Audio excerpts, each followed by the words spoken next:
Hello, everyone. Hello, Mama. Hello, Angelique. how are you? I'm good. I'm good. How are you? I'm doing good. Good to hear Yeah. from you in a while. Yeah, it's been a while. It's been a while. Where are you? I'm in Accra. Excuse me, huh? Mm. I'm in Accra. I was trying to come. I was talking to you the other day, and when you said you were in Benin, I was like, hey, I need to come back. Yeah, you should have. Yeah. I write new songs in Benin. So the I need energy. Say again? I need to hear those. Yes, yes. I recorded some spiritual songs Ooh, in hear it. Wida. Excuse me, I want to hear it, baby. I'm telling you. I'm gonna play them for you physically. I'm not gonna Oh, send them to you. perfect. Perfect. Yeah. So are we starting this talk or how do we do this? Is if John Schaefer here? It sounds like John Schaefer is just having some technical issues. We're still trying to get him on. Something's going on with his phone. But feel free to keep chatting as we wait for John. Oh, it looks like he's here actually right now. Let me just add him. Hey John.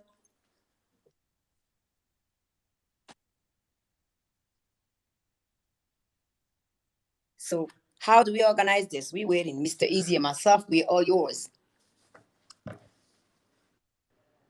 Can you hear me? Do. All right. Can you hear me? Yes, we can hear you, John. Okay, great. How you doing, Angelique? I'm doing good. Can't complain. Okay. And do we have Mr. Easy with us? Yes. Yep. Hi, how are you? Hey, John. I'm good. How are you? Nice to speak with you. Yeah, Likewise. sorry about the delay, technical difficulties. So are we on? Are we good to go or Yeah, we good to go. all right. So I want to thank everybody for being with us, and again, sorry for the delay. I'll start with some introductions.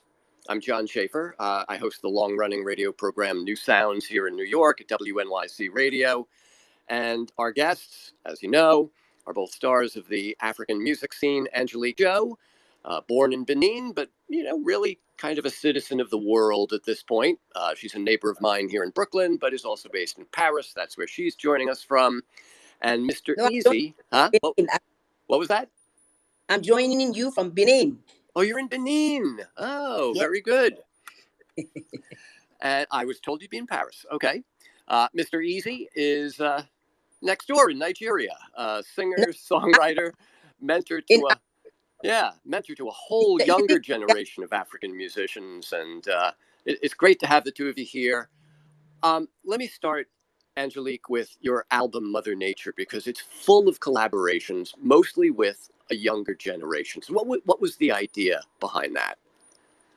well, the idea behind that is writing all of us a love letter to Mother Nature, and also my concern about the climate change. We African continent, the continent of Africa, and we African countries in society, we'd be paying the biggest price for climate change, but we didn't participate in the climate change issues. So how do we talk about it? How this young generation can help also talk about climate change and the other issues that we have, the image of our continent, the challenges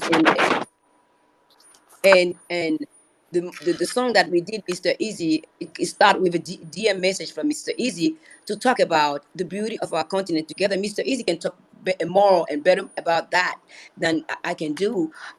It's just for me. It's always about how do I pave the way and allow other people to thrive.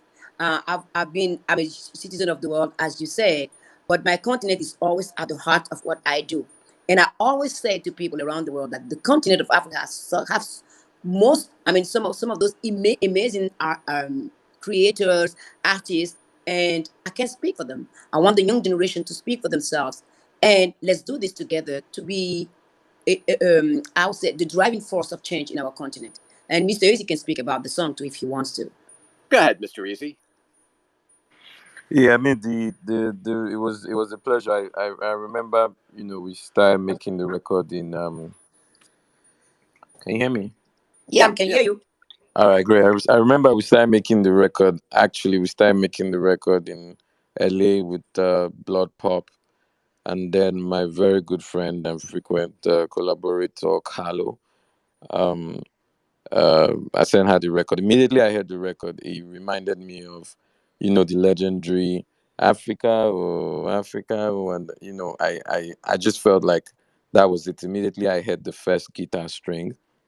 And when Carlo came back with the lyrics for the record, I just knew it had to be. The first thing in my head was I was thinking, okay, this is a song I put out when I'm 10 years in the game. Like, it's usually when, like, some of my mentors is usually like when they're 10 years and above in the game, then they put out songs like this. So I thought it was going to be a record that's going to be on a later part of my career. And then one day I was there, and Kel-P, who ended up producing the final version, the final version of the record, I met him and he said, "Hey, Angelique is recording an album and she's actually down to work with younger artists, and she wants to work with you." And I think me and Angelique and I had DM'd once or twice, because obviously I've been a huge fan, you know, growing up in Nigeria, growing up in Songwater. We used to have this station called MITV and AIT, and they would just play Angelique songs back to back to back to back. So you know, so I was like, hey, maybe I was like, why don't I shoot my shot? I say, hey, Angelique, I have a song for you. Because when I was thinking of the song and I heard she was recording an album, I said, this is the opportunity to have this song. So I sent it to Leak, and I was so happy when she came back. She's like, yo, I love this record. And then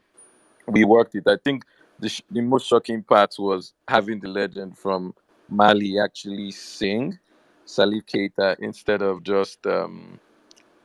just sampling his Hmm. voice. I Yep. think that was iconic. And when I saw the video, I was like, wait a minute, this is actually me actually on the same record in my lifetime with Angelique and Salif. Usually this happens like later, and the message of the song, like Angelique was saying, is speaking about the beauty of Africa, because for a lot of time Africa has been sold as this aid continent, a Right. continent that always need aid. It's always images. I remember the first time I toured North America, I would see these ads come up where they will be, raise funds for children in Africa. I mean, that is part of a reality, but it's not the only reality. And so, the song was and is a way to pass that that message. You know. Yeah. Now, Angelique, you're clearly aware of what's been going on. The Nigerian music scene has been super important. It's been a central player on the global music scene for decades, but recently it's just kind of exploded, hasn't it? Yeah, I mean, I've been telling you guys this for the last 4 or 5 Yes, years. yes, you have. I even took the platform of the Grammys to say this, that the young generation that is coming from Africa and take the world by storm. And I remember people laugh hard when I was saying that at the Grammys. And I'm like, you might be laughing now, but wait a minute. This is gonna come sooner or later. You like it or not, that's gonna be the reality because of what I've seen. I've been to Nigeria many times, and I've met so many different African young artists. The creativity, the production that comes from Africa is top notch. Is as professional and as good as anything that can come from America. And for me, what Afrobeat means is this continent of ours with the Congolese rhythm, high life, the rhythm from Nigeria, it allowed us to have an identity, musical identity. For me, beat is for all over Africa. And we, as usual, we are welcoming people, but we want to call the shots. And that's what is going on. That's why we say the world by storm is about time we speak up for ourselves and do the music we want to do without no one, without apologizing and no one telling us what we have to do. Mr. Eazi, it might be worthwhile to just step back a minute and explain the difference between Afrobeat without the S and Afrobeats with the S, because that one letter makes a big difference, doesn't it? Yeah, I mean, obviously, if you go back, if you go back and say what a lot of times where people to speak about Afrobeat, and then without the S is usually in reference to what Fela pioneered and all the Right. awesome music he made. And big love to Femi Kuti, respect to Sean Kuti, Hmm. and the few others like I think Dede Mabiaku, if I stand to be corrected, Well, and and then also Made Kute. So now it's Fela's yes, grandson. And Madi as well.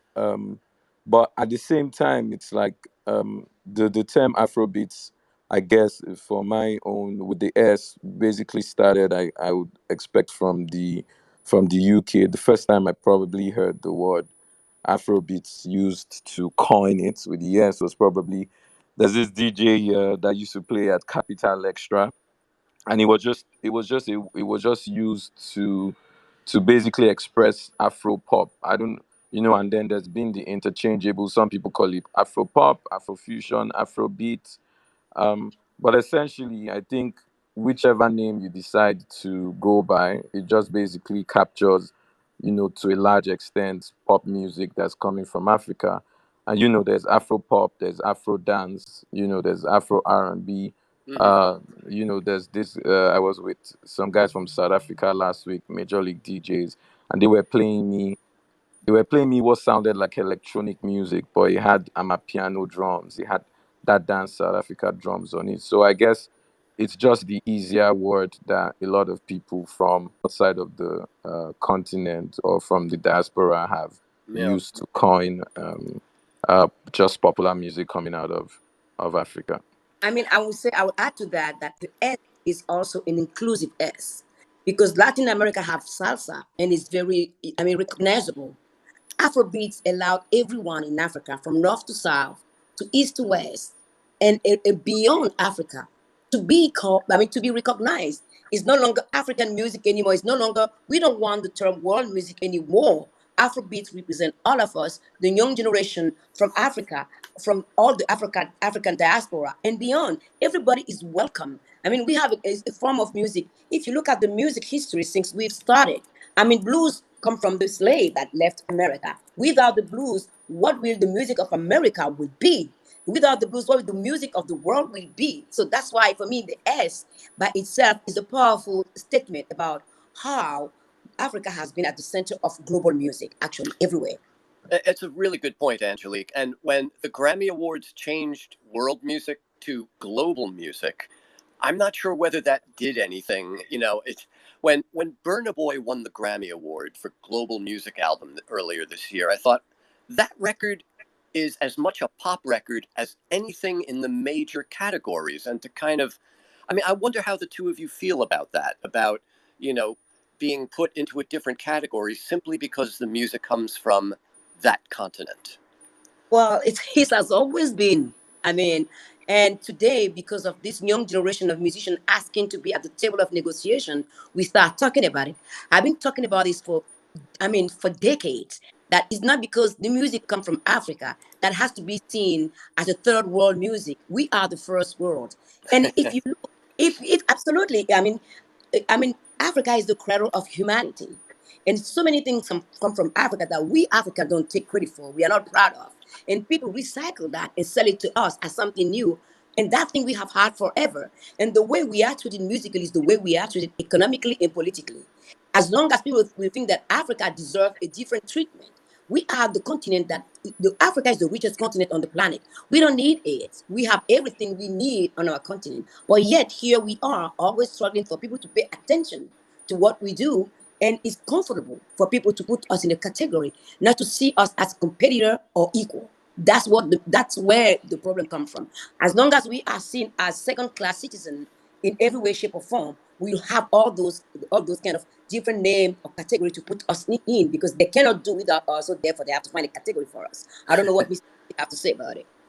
I mean, for me, I just basically feel like, every form of, every time there's form of recognition adds like, it's a drop of water that makes the mighty ocean. But, a category in the Grammy does not add to the validation of, the music that, over 1.2 billion people are dancing to. Mm-hmm. and the economy behind it, and like, but hey, I feel it's left for the rest of the world to catch up to what's happening on the continent, and I can see the catch up is coming. It's the same way maybe 15 years ago there might have not been a lot of attention to what was happening in the Latin American spaces or in the K-pop scene, but we know the story right now, and I think that's where it will happen. It's just infrastructure that's left behind because you have the youngest continent, with over 60% under the ages of 30, and you have this upwardly mobile population, and music is not just a luxury, music is way of life. So for me, I'm not too fussed about, anybody's award categorization or what anybody decides to do. I think it's rather the world needing to catch up, and it's always beautiful when I see that, and when we see that, and like Mama said, she had always been saying it, and it's a catch up. I think it's the world catching up to what's happening because before this year, before last year, you've had African musicians from all parts of Africa, making albums, touring, selling out stadiums, traveling across the world and touring. There's been this scene, and it's about time the world caught up, but it will Mm-hmm. happen because the internet is making the world a smaller place. I put out a record and I see people in Japan. I put out a record and I see Japan is like the number 10 country that's listening to the record the most. And I'm like, hey, I've never been to Japan. I'm not speaking Japanese. The music does its thing, and the Yeah. dance culture, the culture of the African music scene sells it. So it's a catch up for the rest of the world. But for every time there's a recognition, and it's left to the bodies or the Grammys or whoever to catch up and catch up quickly. If not, they'll be left behind. Your story about Japan, Mr. Easy, and you talk about you don't speak the language, but they're listening and dancing to your music. Let me ask the two of you this question. When you choose a language to sing in, and Angelique, we've heard you sing in numerous languages over the years, but even you, Mr. Easy, I mean, you have a choice to make, right? You can sing in Nigerian Standard English, you can sing in Pidgin from either Nigeria or Ghana. I mean, when you make those decisions, how much are you thinking about the audience and who you're trying to reach and how to kind of tailor the song to them? Well, as I said, that question you have asked me, John, and many media in the Western have asked me when I was not even singing in English or Pidgin, that we don't understand what you're saying, but we're still listening. And Yeah. my reply is, we listen to the music that comes from all around the world in Africa. We never ask a question about which language it is. It's music. We can dance on it. We can listen and have fun and have pleasure listening to it. That's all that matters. Music is an universal language. We have 12 notes to express so much emotion. And emotion has no gender, no nationality, no color. And for me, it has always been the inspiration of the song to keep it as truth as it is, as it comes, and as I can sing it from the first day to the last day on my time on earth.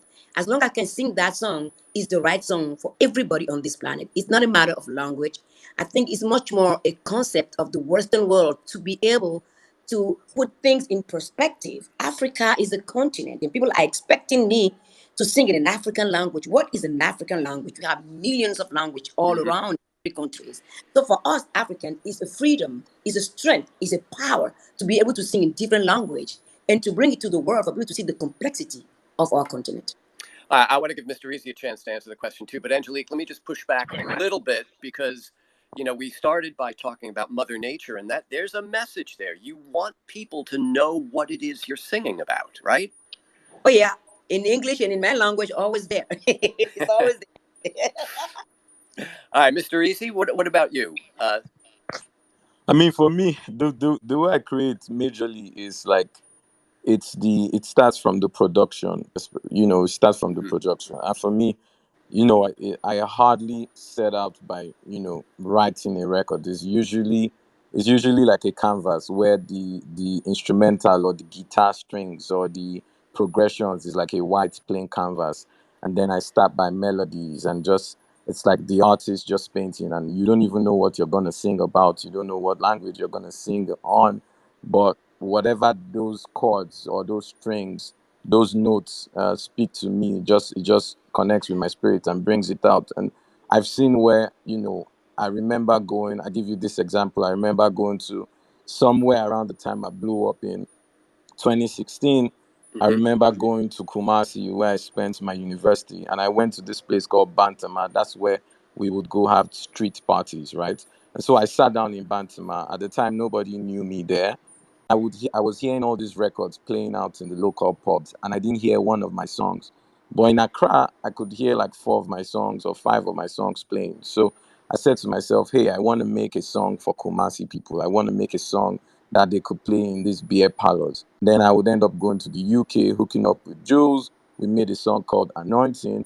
But that song ended up being consumed by my fans all over the world because at the end, like Angelique was saying, the music is spiritual, the music is spirit language. So sometimes the rhythm draws you, and then when the rhythm draws you, you don't even, it's so weird, you don't even know what the song is about, but you could feel the emotion. When it's true, you could feel it. And then you find out that, what is this song about? When you find out what the song is about, sometimes it's so crazy that it's exactly the feeling you had when you heard the song. And that's the beautiful thing about the music. Like there's one of my idols. His name is Wande Cole. On one of his songs, he just goes to a burst of gibberish that doesn't mean anything. But like once I hear that gibberish, it means something to me. It means, hey, it's time to get down on the party and dance. And that's the beautiful thing about art. Yeah. So for me, I hardly say, hey, I want to make this song in 100% English. So I wanted my mom is from Delta States, is Igbo. Hmm. But it is, at the end of the day, who I am comes out on the record. And that's why on a record that you have me on, you would hear me speak English. You might hear Pidgin, you might hear some Tree, you might hear some Yoruba, you might hear some Igbo on just one record, because that's who I am, and I'm just expressing myself on the canvas.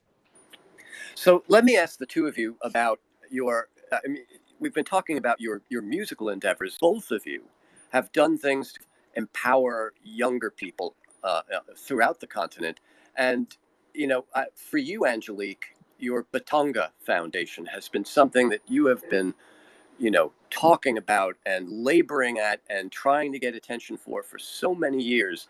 It probably did it feel like you had found another way of connecting with Mr. Eazi when you heard about his Empower Africa? Oh yes, of course. I mean, Mr. Easy is one of those artists that people listen to, and sometimes what music does, and that we don't have any power, nor him nor me, is what it does to people. When you put the music out there, you might be feeling something. Your inspiration is something different. When it gets out there, it's like a child that's gonna grow wide or not at all, and it does touch people in different ways. And when I did the song Batonga, I never thought one day that I'm gonna call my foundation Batonga, because when I invented that word, it was because of the bully guys, the boys bullying me when I arrived in secondary school, telling me, you don't belong, you belong to primary school, you should get married and not be here, trying to humiliate me, looking under my skirt, my dress.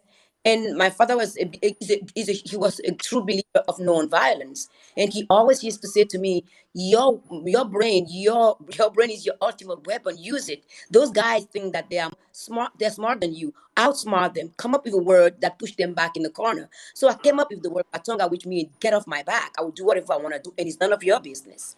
And my foundation is about that, giving wings for those young adolescent girls and young women that live in the rural area where no one goes, when even the government don't even know what the struggles are. It's not because you're poor that you have no brain. And to help them start a life, not thinking that marriage and early pregnancy is the only option that they have. That they have dreams that can happen. They can participate economically. They can help the family get out of poverty, their community, and be part of the game of the country. And I'm seeing the result of it. You Yeah. give them a cheap funding to start a business, and it profited everybody, themselves, the family, and the community. When you work with somebody like Yemi Alade, another great Nigerian artist, a woman from a younger generation, do you see that she has possibilities that your generation had to really, really struggle for? Oh yeah, I mean, I have to say, Yemi, Burna Boy, Mr. Easy, Tiwa Savage, all those young artists. What makes me so proud is that they are using internet to the best of it.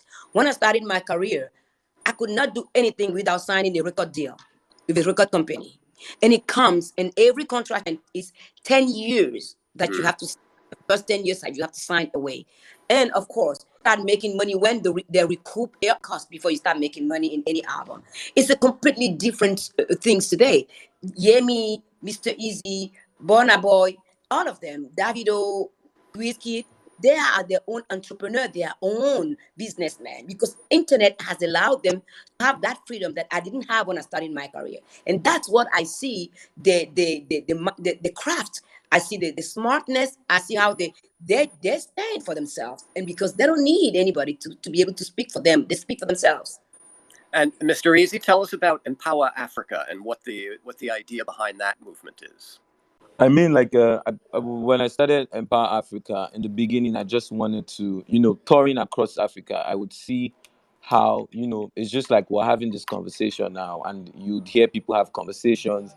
And when they're talking about music coming out from Africa, they're maybe only speaking about music coming out from South Africa, a certain part of South Africa, or a certain part of West Africa, Nigeria, and not actually talking about music coming out from Africa. And then I realized that there was no platform where, I've been independent my entire career. I've never been signed to a record label. I've been signed to my own record label. I funded my entire career, self sustaining.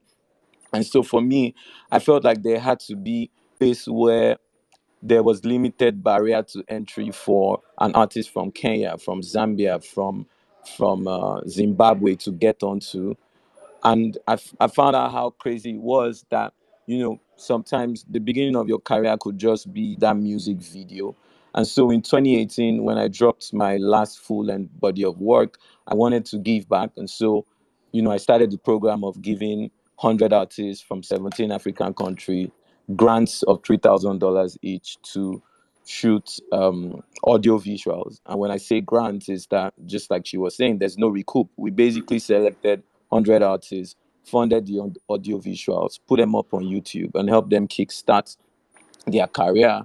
But I said, hey, it's beyond, for something to be sustainable, it's beyond aid. It's investment, right? And so just working through the first step, which was giving up the grants, I then realized that I then spoke to my team and said, hey, why don't we, I've proved the concept that it is possible for a kid from Songwater in the western part of Nigeria to start making music in a small studio in Kumasi or in Accra, and put the music up on the internet, and then put some digital marketing to it. And it's possible for that kid to become a global icon, a global superstar, going on independently. And so I am the first proof of concept. And it's like, hey, in the future of African music, I want ownership of African music to be in the hands of African creatives. I don't want it to, there's no reason why it should be like Angelique's time, where an artist had to sign a 10-year contract or had to give away their masters.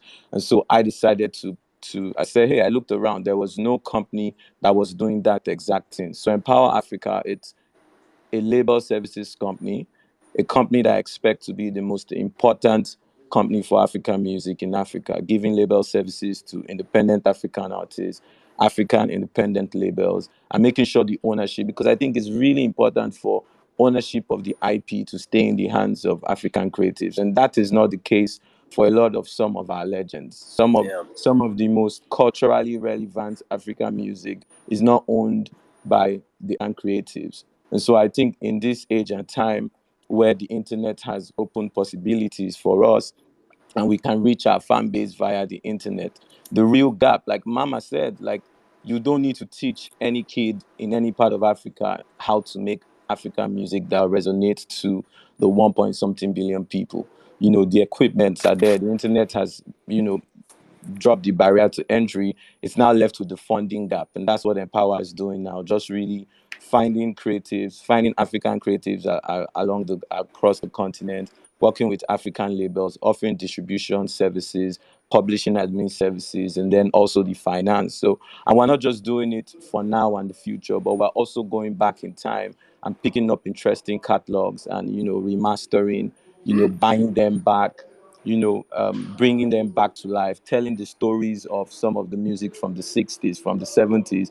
I think it's like that's, and that's why Empower is the name, because it's literally empowerment to creatives. And the last thing I'd say on this matter is, a lot of people speak about how big African music, especially coming from Nigeria, has been in the past 3 years, but it hasn't been funded,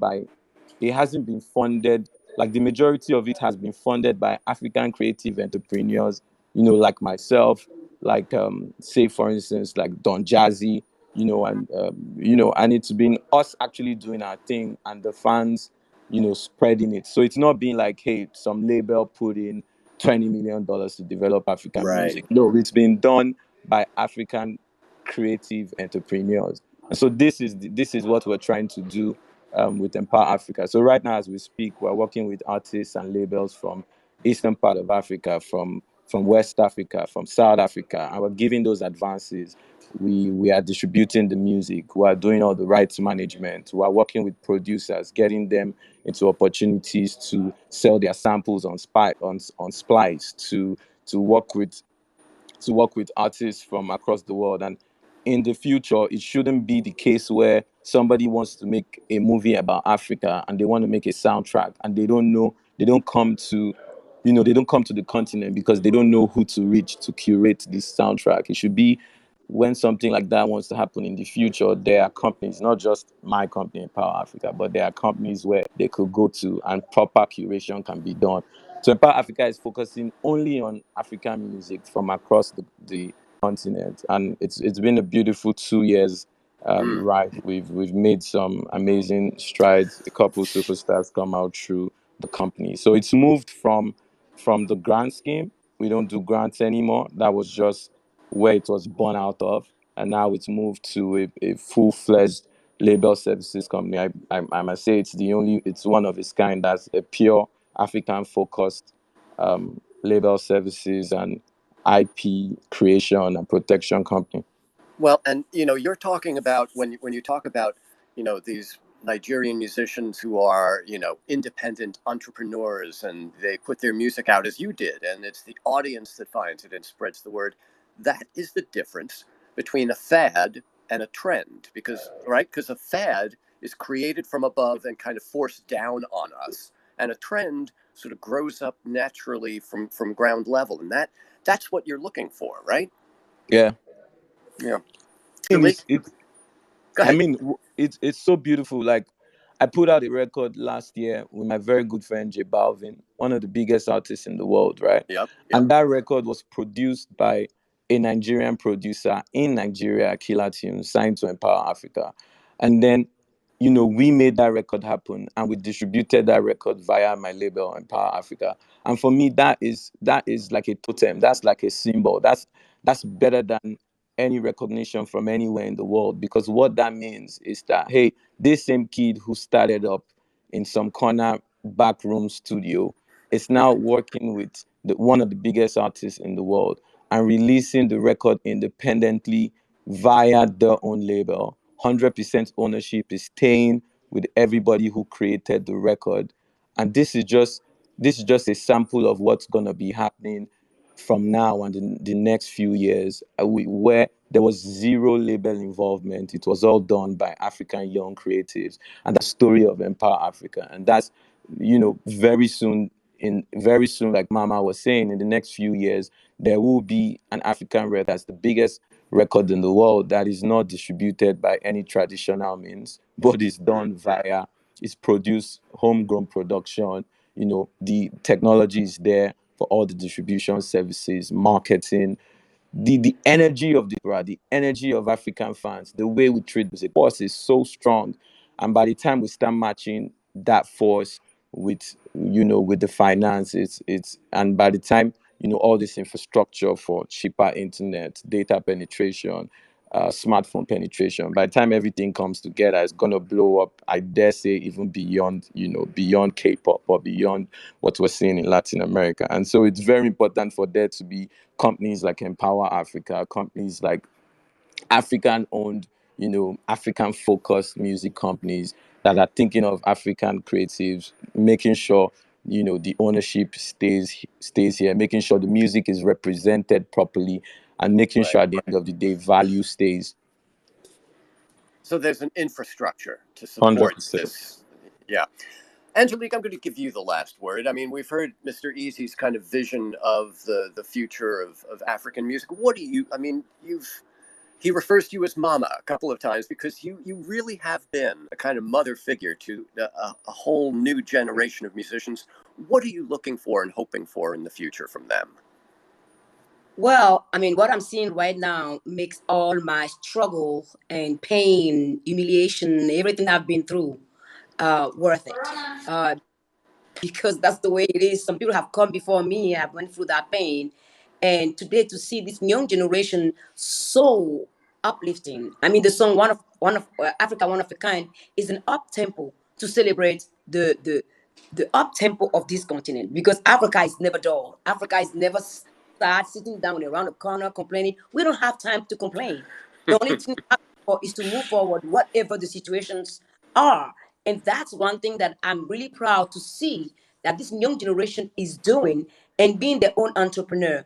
Because I've been a little bit worried when all those data companies start coming around in Africa. We need to keep our data. People can make money off our data. We need our all us African. We need to own our data and not giving it to any international company to decide what we have to do with ourselves. And I'm so proud of this young generation being so upfront about this, to be really courageous, to be themselves, to be imposing to the international world another way of seeing us in doing business. And when we say my Africa, Africa, Africa, that's all those things that we say is what we come up about. No matter the wave, I will always rise for you. Come on, it's easy, sing with me. I didn't know we were going to bust. I'll be here to save you, Superman, fly for you, because Because you you are are one of one a of kind. I'll always have you on my mind. Near or far, the others must be blind. Not see how special you are. You are Africa. oh, You are you are Africa. hey, We are we are Africa. Zagadat. like that. And I love when he says like that. I say only you know what that means, but I love Well, about 40 minutes in before Angelique started singing, I think that's the longest I've ever heard you go without singing, Angelique. oh yeah, it's true. And I was just like, oh, I want to sing, boy, but it's okay. Ah, well, so Mother Nature is out, this wonderful record full of collaborations with Mr. Eazi and a whole younger generation of great African artists. Mr. Eazi, Angelique Kidjo, thank you so much for being part of this Twitter Spaces conversation, and thanks to everybody who's been listening in. Thanks for inviting us. Thanks for having us. Been a pleasure. Go And have a listen to good the day, album everybody. right now. Absolutely. Mother Nature from Album, Angelique Kidjo. tweet about it, just share it, just whatever you want. Be happy. That's all I want. And dance, man. We don't write dull music. Mr. Easy and make his dance on. Forget your feet. All right, bye, guys. Bye. See ya. Bye bye. Bye.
share it. Just do whatever you want. Be happy. That's all I want. And dance, man. We don't write dull music. Mr. Easy and make his dance on. Forget your feet. All right, bye guys. Bye. Bye. Say Bye.